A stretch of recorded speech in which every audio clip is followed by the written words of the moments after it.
can filler-based drywall repairs tolerate repeated removal and reinsertion of screws without failing?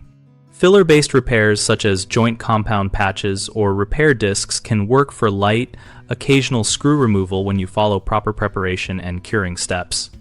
Start by removing loose material, then widen the hole slightly to create a clean edge and key the filler for better adhesion.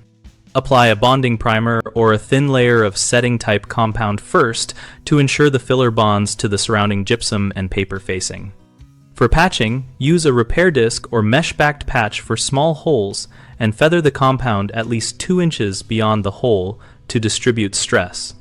Allow full cure time based on product instructions, which is often 24 to 48 hours for setting compounds and up to several days for air-dry joint compounds depending on humidity.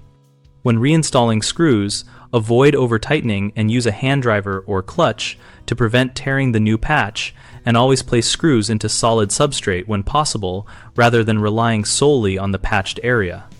Most failures happen because the patch is too thin, so build up several thin layers rather than one thick application and let each layer dry completely.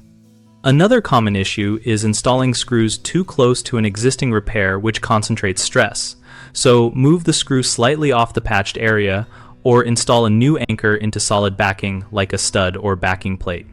A third frequent problem is using the wrong filler type for the use case. For example, using lightweight air-dry compound where a setting type compound or mechanical patch is needed. Use a setting compound or replace the anchor or patch with a backing plate for repeated heavy use. BigHomeProjects.com helps homeowners find local contractors and compare approaches for durable repairs so we can pick the right method for our needs. We also connect contractors with local work and host a discussion community where we share tips, ask questions, and learn from real project experiences.